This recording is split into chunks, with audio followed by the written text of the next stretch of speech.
I never thought the weight of my own secrets would drag me to the edge of despair, but it did. In my late 50s, after years of pretending to have it all together, I found myself sitting on the bathroom floor with tears burning my eyes and shame pressing down like a stone on my chest. I was the church woman who smiled at everyone, the one who sang hymns loud enough for people to notice. But when the doors closed and the night grew quiet, I was drowning. I was lonely, angry, and hiding sin that no one knew about. My heart was restless, reaching for love in the wrong places, caught in conversations and affections that did not belong to me.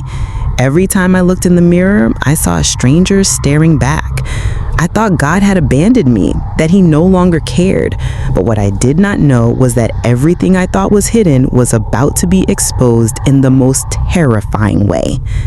Before I continue, I want to pause and appreciate you, my dear viewers.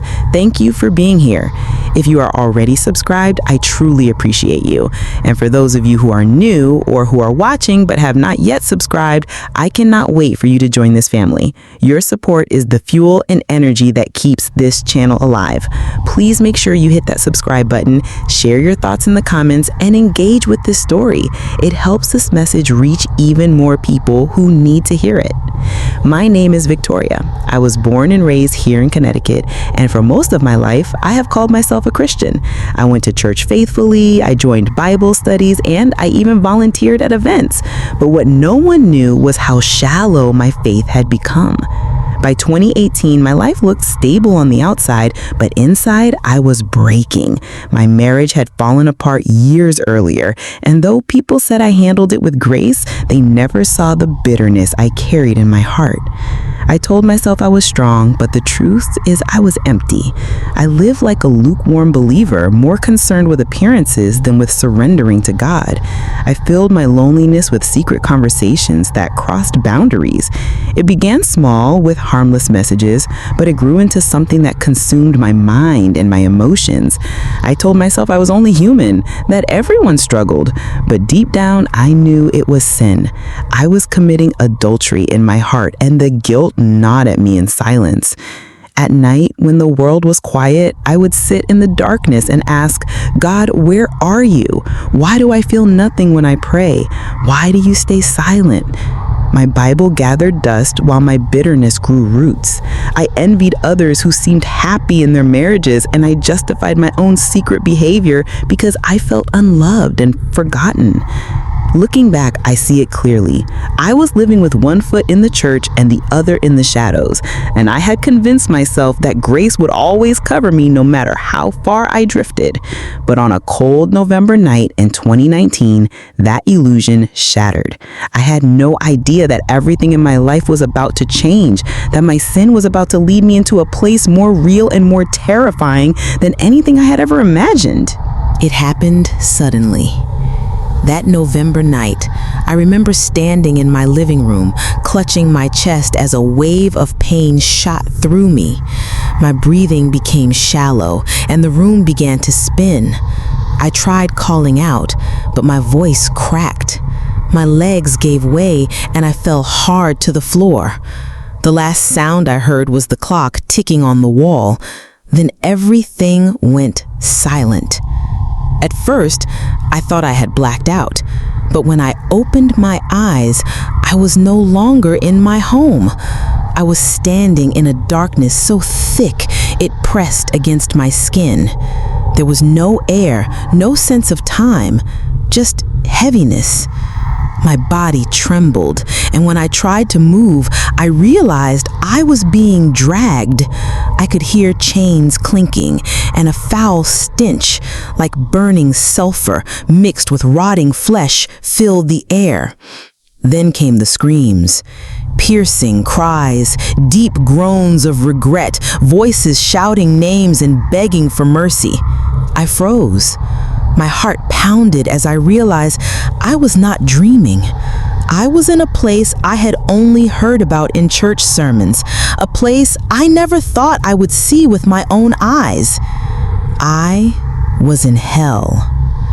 The first figure I saw made my stomach twist. A man stood bound in flames, his face twisted with agony. His voice was hoarse from screaming, but I could still hear his words. I was a pastor. I preached holiness, but I lived in secret sin. His eyes met mine, and the weight of his confession made me stumble backward. I wanted to close my ears, but the cries multiplied. Everywhere I turned, I saw them. Men and women who once sat in pews, who once held Bibles, now tormented. Then I saw couples, husbands and wives chained together, burning side by side. One woman wailed, "I betrayed my husband. I thought no one would ever know." Another man groaned, "I destroyed my marriage with adultery. God warned me, but I refused." The chains clanged as they thrashed in the fire, their voices colliding into a symphony of torment. I wanted to scream, but no sound came out. My knees buckled as the heat seared my skin. The flames did not consume me, but the terror pierced deeper than fire. I began to realize the truth. These were not strangers. These were church people. These were men and women who knew about God but lived in compromise. I stumbled forward, covering my ears, but the voices grew louder. "Tell them not to come here," one pastor cried out. "Warn them that secret sins lead here." His voice cracked, and then he fell back into the blaze, his face disappearing into the fire. I felt despair crawl up my chest. My own sins flashed before me, the bitterness, the unforgiveness, the secret flirtations I justified. Fear gripped me. I thought, am I one of them? Is this my eternal place? The heat pressed closer. My skin burned. I cried out in my heart, "God, please help me." But there was no answer. Only more screams, only more torment. And just when I thought I would be swallowed whole, something shifted. From behind me, a voice thundered, not the voice of torment, but a voice that carried power and authority. It called my name, Victoria. I froze, my body trembling. The darkness trembled too, as if it recognized a greater authority. That was the moment I realized I was not alone in that place. When that voice called my name, everything around me stopped. The flames still roared, the soul still screamed, but it was as if time itself bent under the weight of that sound. My name, Victoria, echoed through the pit like thunder. For the first time since I had entered that place, I felt something stronger than fear. I felt authority. A piercing light broke through the darkness, cutting across the endless flames. I could not see his face, but I knew. Deep in my spirit, I knew it was the Lord. The ground beneath me shook, and the chains that rattled around others grew silent. The voice spoke again, firm, but filled with mercy. Your time has not yet come, but if you continue on the path you are walking, this will be your home. Go back and warn them. Tell my people that adultery is not hidden from me. Tell them that secret sins still bring death. Go, for I am giving you another chance. The weight of his words pierced me deeper than any fire. Tears poured from my eyes, though in that place they sizzled like drops of steam. I fell to my knees crying, "Lord, I am guilty.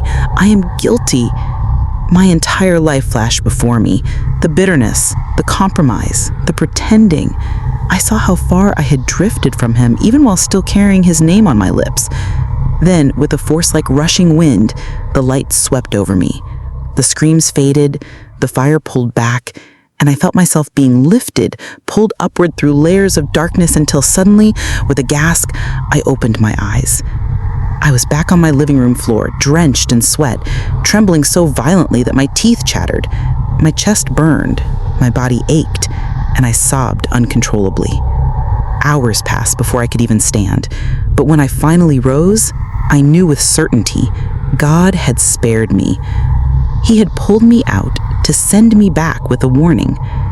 From that night forward, my life was never the same. The woman who once lived with one foot in the world and one foot in church died in that encounter.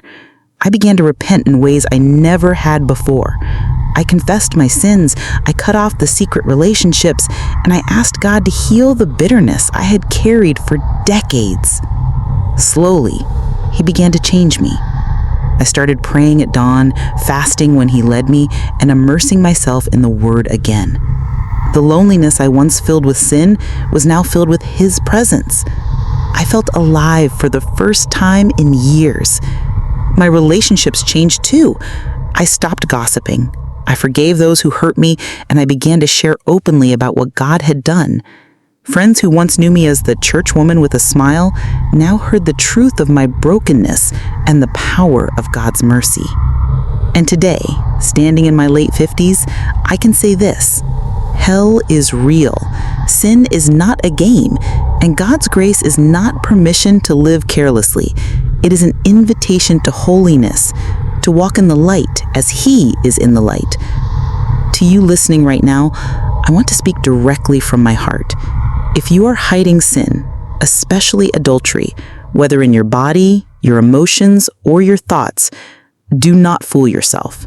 Nothing is hidden before God.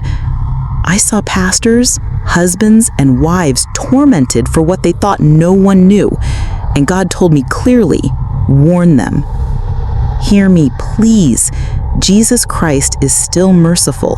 If you are breathing, you still have time to repent. Eternity is longer than life. Hell is hotter than any fire on earth. But heaven is real, and so is His forgiveness.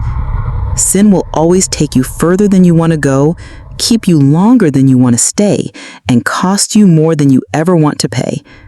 God's mercy is not a license to sin. It is an invitation to be free. I pray my testimony shakes you the way it shook me. Do not wait until it is too late. Now, I want to leave you with this. What do you think would be exposed if your hidden life was laid bare before God tonight? And are you living in such a way that if your time came today, you would be ready for eternity? Please share your thoughts and reactions in the comments. I want to hear from you. And do not forget to like, share, and subscribe. Every interaction helps this message reach more people who need to hear the truth. Together, let us keep the light shining in a dark world.